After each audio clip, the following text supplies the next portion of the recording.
What's good, YouTube? It's your boy Back to Ball and Will. I'm coming to y'all today with another late reaction video. So in this video right here, we're gonna look at Adam 22 talking about, did Tory Lanez shoot Meg the Stallion? This is pretty crazy, man, because we have been seeing Tory and Megan, like, they've been kicking it, they've been cool lately, but what happened, bro? Like, did he shoot her? We need to figure this out. So I'm here with my two co-hosts, Adam 22 and his homeboy. I don't know his name, but anyways, we about to see what's really good in the hood, man. Let's see these stories. All right, guys, so this is not a regular news day. We actually have a ton of really big stories. We got a crazy incident in which Tory Lanez is arrested with a gun and Meg the Stallion was apparently shot. Okay, and then we have Nick Cannon, a huge figure in hip-hop. He has been removed by Viacom CBS after making some allegedly anti-Semitic comments. All that is gonna get discussed today. Let's get into the first story. We gotta talk about Tory Lanez and Meg the Stallion. All right, so Tory Lanez was hit with a gun charge during a night out with Meg the Stallion. An alleged altercation occurred outside of a Hollywood Hills home. And then it was with Kylie Jenner too, bro, what it looked like. Anyways, hey, I forgot to say this in the first part of the video. Please like, comment, and sub, y'all. Please. Which led to Meg and Tory getting in trouble with the police. So according to the reports, Tory was arrested for carrying a concealed weapon after police discovered a gun in his car. The video circulating on social media shared by World Star shows Meg the Stallion being placed in handcuffs, still wearing her bikini during Tory's arrest. Now, initially it was reported that Meg suffered foot injuries from broken glass, although that does not seem to be the case. As she took to her Instagram to clarify the rumors, she said, "The narrative that is being reported about Sunday's morning events are inaccurate, and I'd like to set the record straight. On Sunday morning, I suffered gunshot wounds as a result of a crime that was committed against me and done with the intention to physically harm me. I was never arrested. The police officers drove me to the hospital where I underwent surgery to remove the bullets. I'm incredibly grateful to be alive and that." Thank God that Meg turned out fine, man, because she's a savage. Classy, ratchet, bad. Yeah, but listen, man, I'm happy, all jokes aside, I'm happy that she turned out fine, and she can also get a speedy recovery to music and also doing what she do best, and that's entertain us and have fun while she doing it. That I'm expected to make a full recovery, but it was important for me to clarify the details about this traumatic night. I'm currently focused on my recovery so I can return back to my life and back to making music as soon as possible. Now, one of Meg's producers threatened Tory in a now deleted tweet, telling him to count your in days. Well, Meg's best friend Kelsey also issued a statement on Instagram in a now deleted Instagram. Yo, wait a minute. Did Tory really do that, bro? I thought it was like an accident or something.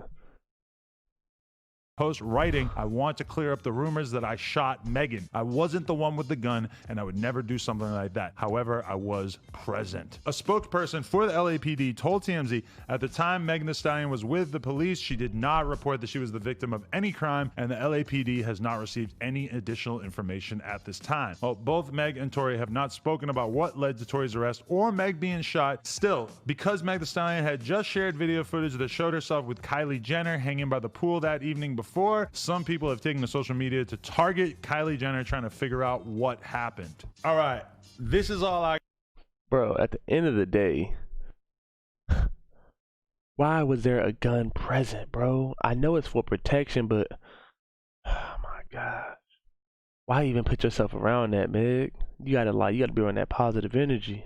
I gotta say about this: Meg Thee Stallion got shot. Tory Lanez got arrested with a gun. We don't know who shot Meg Thee Stallion, and we don't know why Tory Lanez had a gun, but doesn't it stand to reason that Tory Lanez is the most obvious aggressor in this situation? Yeah. I don't think so.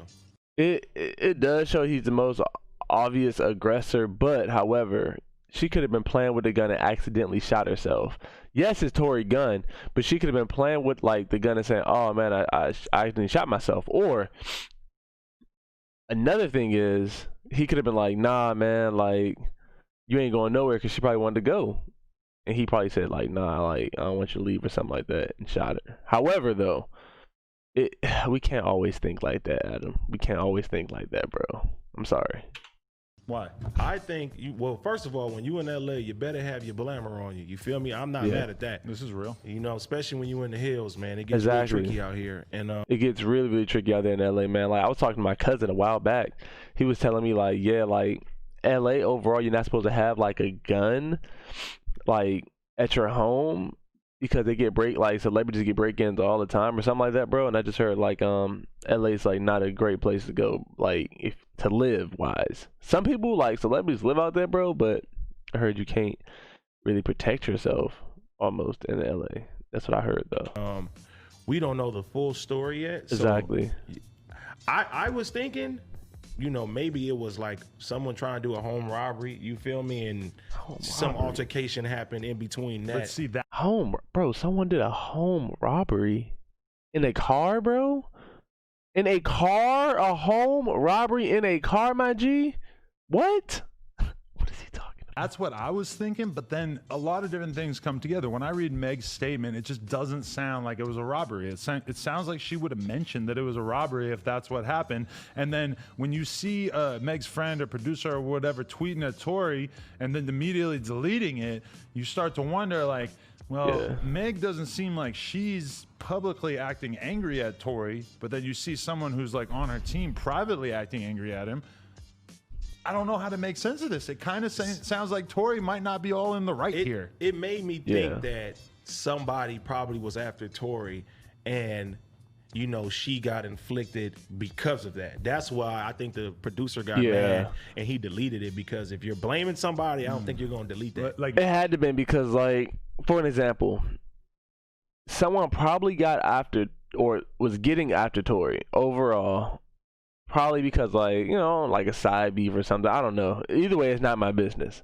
But we trying to figure out what happened to Meg, man. Maybe Tory, through a situation that he was involved in, then somebody on her team ended up basically feeling like he put her in a position of danger by her even being around for that. That's what I think. I mean, my thing, though, is like, you've told me in the past, you said, Adam, we need to protect our black queens. When I saw Meg Thee Stallion getting arrested in a bikini, I was like, okay, AD has a point. We definitely need to protect Meg Thee Stallion. Why is she even in this situation? I don't like seeing her in that position. She is on the status of one of the most elite figures in the rap game.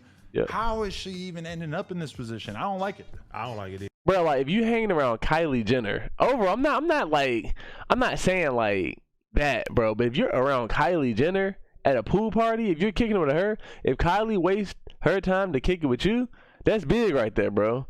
That's big right there.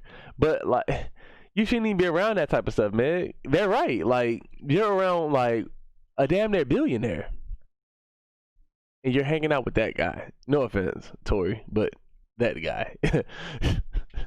Either. I don't like it one bit. And Tory Lanez, I kind of think that it's going to be a weird couple of weeks for us. I don't know how long it's going to take for us to find out more details about what happened in this situation, bro, but I don't know. It seems odd to me. It is weird. I'll tell you that.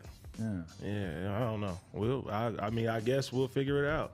Yeah. But no, I was listening. My girl, she keeps listening to this one Meg Thee Stallion song, and it's like the boys in the hood is always hard. Easy. Yeah, that was hard. Maybe she's getting a little gangster. Maybe she's out here in these streets man, more than we. Man, Adam, stop it, bro. Stop it. She in the LA streets, man. I like it.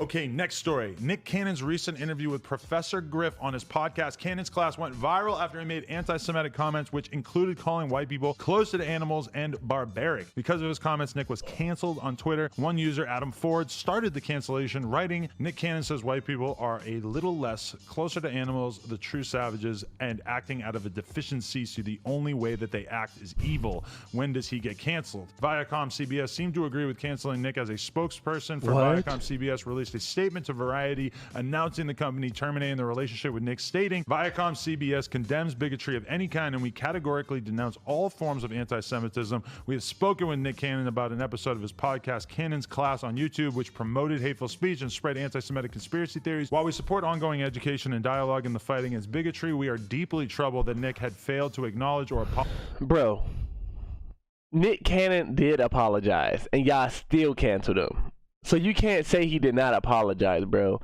Nick apologized, and you guys still canceled him. Are you serious? Bro, stop the madness, bro. Get real, my guy. He apologized, and you still canceled the man, bro. I don't want to hear it, bro. apologize for perpetuating anti-Semitism, and we are terminating our relationship with him. After Diddy caught wind of the news that Viacom CBS had dropped Nick, Diddy invited him to join Revolt TV, tweeting out, "Nick, come home to Revolt TV. Truly black-owned. We got your back and love you and what you have done for the culture. We are for our people first. Yes. For us, by us." Yes. Let's get it, bruh. Let's get it. Let's get it. That's why I like Diddy, bro. Diddy is a black-owned, self-made brother, man. That's why I like Diddy. That's why I bang with Diddy. Let's go. Okay, let me tell you. Yesterday, I'm on my computer. I'm watching the Nick Cannon and Professor Griff podcast because, you know, I've always heard a lot of these sort of conspiracy theories, Black Israelite arguments and stuff, and I never really like fully took the time to really dig into them and try to like fact check different arguments that are being made. I used to have these dudes standing outside my apartment in Koreatown screaming about the white devils all the time, but I never really fully took the time to really dig in. I kind of feel like Nick Cannon might have been in a similar situation where when I was watching the podcast, which, oh, by the way, this is why I said it, is because it got taken down by YouTube while I was in the middle of watching it for hate speech. I don't necessarily agree with that. I think that this is an important historical document, their conversation that he was having with Professor. Bro, I can't see it? Oh, my. That's crazy. Griff. Regardless, I don't like the idea that this was taken down by YouTube, but I do think that Nick Cannon was maybe just sort of repeating a lot of theories that he had heard that maybe he hadn't done his due diligence to find out if he actually agreed with. Because when I saw how Nick Cannon was so quick to pivot into basically apologizing, like we didn't specify all this, but he's apparently had a lot of conversations with different rabbis, members of the Jewish community, and he seems to think that he was speaking out of turn and that he doesn't really agree with the stuff that he was initially saying there, which is interesting because you only speak on what you know, bro, or what you heard. Like, for real. That's what's been happening lately, bro. Professor Griff has been very consistent with saying and repeating a lot of these conspiracy theories, if you will, over the past 30 years. So I'm wondering to what extent Professor Griff, I want to know what Professor Griff feels about Nick Cannon kind of turning his back on a lot of the arguments that he was making on this podcast. He know Nick Cannon only turning his back on those statements is because it's a business decision, bro. Like, if Nick don't turn his back and apologize and renege like he doing right now, Nick won't have a job. Everybody's gonna cancel Nick, but the black community. And that's sad to say, but yeah. I tell you what, I'm not watching Wildin' Out if Nick Cannon's not involved anymore. Yep. And I seen a picture. I don't know if it's real, but it had Ryan Seacrest. Like he's supposed to be the host or something. I seen a picture of Michael Blackston. Hopefully that's a joke. I ain't watching that. Oh, hell no. They ain't giving it to Ryan Seacrest. No, I seen Ryan Seacrest this morning on a Wildin' Out sticker. They're going to give it to like Bosco before they give it to Ryan Seacrest, right? No, they're going to give it to somebody with a little bit of credentials. But you know what? Part of the whole thing that has emerged from this is that Nick Cannon is now feeling a little bit regretful about the fact that he spent like 20 years or whatever building up a TV show. I think the longest running TV show on MTV, one of the longest running shows on TV, like it ain't been around as long as The Simpsons, but it's been around longer than damn near everything else. He put in all that time and effort for building up a huge brand, a huge property. It's owned by Viacom. They're not. He wants ownership back. They're not giving it to him. There's no way. Nick Cannon is Wildin' Out. You take him out of it, nobody's gonna watch Wildin' Out. I'm not paying for no tickets. I took my girl to 2 Wildin' Out concerts, like literally, bro, cause she loves Nick Cannon. Not like that. But she loves the show. Let's just say that. She don't love Nick Cannon overall, but she liked the show. Let's just say that. But Viacom CBS, I guarantee, would way rather let the brand name fizzle up and die before they just hand it back over to him. There's no way. But this creates an important conversation, and that's what Diddy is trying to usher in there. Is it is about ownership. Like Nick Cannon, overall, I bet now black-owned business wishes, like when he starts something, when he started the Cannon's Class podcast or whatever, he doesn't go partner with MTV to build this up the way that he did however many years ago when he started it. Like if he wants to start something, if you want to start something, if anybody wants to start something in this day and age, you're doing yourself a huge disservice if you go and partner with a giant multinational corporation, because they're going to take that shit from you the second that you espouse one controversial opinion. Am I wrong for partnering with you? Shit. You can say what you will about me, but at least I ain't Viacom, you know? Hey, no, I fuck with it. I ain't going nowhere. All I'm saying though is like, this is why if you are going to get into bed with a corporation, trust the second that you voice one controversial opinion, and I don't. That's a fact though. That's a fact, because these people nowadays are Indian givers, bro. Agree with the opinion that he was putting out there. I think that in reality, I actually believe Nick Cannon when he says that he feels like he was. I didn't mean no disrespect by that either. Like anyone is like native or anything. I'm actually mixed with Cherokee, but I didn't mean no disrespect for anything I just said just now. Anybody took it that way. Sorry. Misguided now that he's had more education about the Jewish community and what it's really about. Some of the stuff that he was saying about the Rothschilds and stuff, it doesn't really hold up under a lot of scrutiny. But why would you want to partner up with a corporation when they're going to turn their back on you the second that you say anything controversial? That's a fact. I agree with that. Yeah, anyway, so I don't know if Revolt is a little too niche, a little too small for Nick Cannon to feel like it would be a good idea for him to link up with. I'm not. Revolt, that's a newborn baby, bro. We talking about MTV and then Revolt, bro. Like, but if Nick Cannon goes over there, I'm sure he'll do quite well, bro. Not sure if he maybe has bigger opportunities. It just came out today that he's actually taking a step back from his radio show. I think probably because he's scared that he's going to get canceled off of there too, and maybe I enjoy listening to Nick Cannon on Power 106. Nick Cannon is a big part of the culture. He's an entrepreneur, bro. He about that money now. Nick about that bag. That's all I can say, bro. Like, Nick about that bag. A couple of years, he's made like giant strides in terms of making himself more and more a part of what the overall conversation is. I think that Nick Cannon should be allowed the privilege of being able to have a conversation publicly, even if he's wrong. And I don't agree with this. I mean, what happened to Nick Cannon in this podcast because of this podcast is exactly the thing that in the podcast he's talking to Professor Griff about, where this is what the corporations want to happen. They want to divide you up. They want to make it so that they can demonize you. And Professor Griff has been dealing with it for 30 years. I don't agree with his opinions, but I don't agree that he should be silenced by corporations for just being out there and voicing his opinion. Man, exactly. Nick Cannon he's one of those guys, man, that like, you know, we love seeing him on TV. We love wilding out, you know what I mean? He was Well, he was one of the youngest chairmen in Nickelodeon. Like, he did a lot of business with Viacom. So for them to not have his back, it's just messed up. Yeah, to me. Yeah, like Nick put money in their pockets. Overall, we all grew up watching Nick Cannon. Believe it or not. I think that any person, any black person in particular, who is thinking about partnering up with a giant TV network, whatever, just keep in mind that they are only going to partner with you and they're only going to work with you as long as you're saying the right things. And as soon as you start saying the wrong things, and again, I'm saying this as somebody who I disagree with the stuff that Nick Cannon was talking about. I don't think a lot of these conspiracy theories really hold much weight. But be careful who you partner up with, because they're not going to hold you down once the real powers that be start. And like Nick don't even need them overall, bro. Nick got a bag, bro. Believe it or not, Nick, he's straight, bro. He got a bag.